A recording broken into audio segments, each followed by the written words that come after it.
மணிமேகலை, பிரியங்கா இஷ்யூவ நம்ம யாரும் சொல்லாத புது வழியில சொல்லப் போறோம். அது ஒண்ணும் இல்லைங்க. மணிமேகலைக்கு மட்டும் தான் இந்த மாதிரி நடந்துச்சா அப்படின்னு கேட்டா இல்ல. இது மாதிரி நெறைய நடந்திருக்கு. யாருக்கெல்லாம் இந்த டாமினேஷன், பாசி பஞ்சாயத்து, துரத்தி விட்ட சம்பவம் நடந்துச்சு அப்படின்னு விலாவரியா பார்க்கலாமா? என்டர்டெயின்மெண்ட்ல விஜய் டிவிய அடிச்சுக்க முடியாது. சண்டேவா விஜய் டிவி டேயா அப்படின்னு இருக்கும். நைட் 11 மணி வரைக்கும் விஜய் டிவிய மாத்தவே மாட்டோம். 10, 15 வருஷமா நம்ம சண்டேவ ஆக்குபை பண்ணது இந்த விஜய் டிவி தான். அப்படி இருக்கிற பொழுதுபோக்கு நிகழ்ச்சிகள்ல ஒண்ணு ஆங்கரிங் பண்ணுனது ஆண்ட்ரூஸ் ரியோ. பெண் பிள்ளைகள மட்டும் மையமா வச்சு நடந்த ஷோ. நல்ல வரவேற்பு இருந்துச்சு, விமர்சனங்களும் இருந்துச்சு. நல்லா போயிட்டு இருந்த ஷோல ஒரு ஷோக்கு ரியோ வரல. ஆண்ட்ரூஸ் மட்டும்தான். கூடவே ஸ்மார்ட் பாய் ரக்ஷனையும் ஆங்கருக்கு சேர்த்து விட்டாங்க. அங்க என்ன நடந்துச்சு?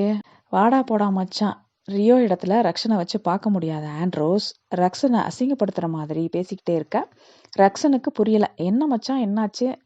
மச்சான்னு சொல்றது பிடிக்கலையா அப்படின்னு ஒரு குழப்பத்திலேயே பேசிக்கிட்டு இருந்தாரு ரக்ஷன். அப்புறம் ஆஃப் கேமரால என்ன பேசினாங்களோ டீம், ஆண்ட்ரூஸ் பிராங்க் அப்படின்னு முடிச்சிட்டாரு. அதுக்கப்புறம் ஆண்ட்ரூஸ் காணாம போனதெல்லாம் நமக்கு தெரியும். அடுத்து இந்த லிஸ்ட்ல சேர்றது நம்ம தாமு அப்பா. என்னடா சொல்ற, தாமு அப்பாவா? ஆமா மக்களே, குக் வித் கோமாளியில தான் ஷெஃப், பட் சில எபிசோடுகள்ல வரல. அப்போ ஆக்டர் சுரேஷை ஜட்ஜா ஒரு எபிசோடுக்கு கொண்டு வந்தாங்க. ஞாபகம் இருக்கா மக்களே? அதே தான். அந்த எபிசோட்ல சுரேஷ் அவரோட கமெண்ட்டை சொல்லிட்டு இருந்தாரு. அந்த பக்கம் தாமு அப்பா மூஞ்சியை தூக்கி வச்சுக்கிட்டு சுரேஷ் பேசுறத கேட்கவே விரும்பாத மாதிரி ஆக்ஷன் பண்ணிட்டு இருந்தாரு. சுரேஷ் அவர்களும் அதை புரிஞ்சுக்கிட்டு கமெண்ட்டை 2-3 வரிகளில் முடிச்சிட்டாரு. அதோட போனவர் தான். சீசன் 5க்கு பட் வரமாட்டாரு அப்படின்னு தெரிஞ்சதும் நம்ம மனசுல டக்குன்னு தோணுனது ஆக்டர் சுரேஷ். நீங்க கூப்பிட்டாலும் வரமாட்டேன் அப்படின்னு என்னைக்கோ ஓடிட்டாரு சுரேஷ்.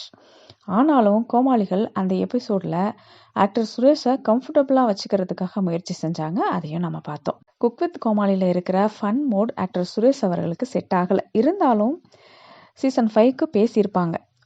ஆனா அல்டிமேட்லி மாதம்பட்டி ரங்கராஜ் வந்துட்டாரு. அடுத்து நடந்தது யாருக்கு தெரியுமா?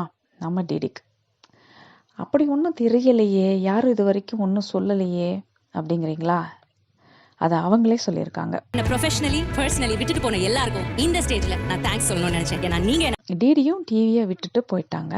ஹெல்த் இஷ்யூனால டிவியில் ஒர்க் பண்ணலை அப்படின்னு சொன்னாலும் ப்ரொஃபஷ்னலி அப்படின்றதுக்கு என்ன அர்த்தம்? இதுவும் பிரியங்கா வந்ததுக்கப்புறம் நடந்தது தான். அப்போ எதுவும் பெருசா பிரச்சனை ஆகல. இப்போ சோஷியல் மீடியா இருக்கு, விஷயம் பெருசாகுது. ஓடவும் முடியாது, ஒளியவும் முடியாது. ஆடின காலும் பாடின வாயும் சும்மா இருக்காதுல்ல. அதான் அம்மனி பேசி பேசி பழகி நாம என்ன வேலைக்கு வந்தோன்றதையே மறந்து ஆங்கரிங் பண்ணிட்டு இருந்தாங்க பிரியங்கா. இந்த 2 நாளா எல்லாரும் என்ன சொல்றாங்க அப்படின்னா, பிக் பாஸ் சீசன் 5 பிரியங்காவுக்காக நடந்துச்சு. இப்போ குக் வித் கோமாளி சீசன் 5 பிரியங்காவுக்காக நடக்குது. பிபி டைட்டில் கொடுக்கலனாலும் குக் வித் கோமாளி டைட்டில் கொடுத்தாச்சு. இதைத்தான் சுருக்கமா விரிவா 2 நாளும் எல்லாரும் சொல்லிட்டு இருக்காங்க. உண்மைதான மக்களே?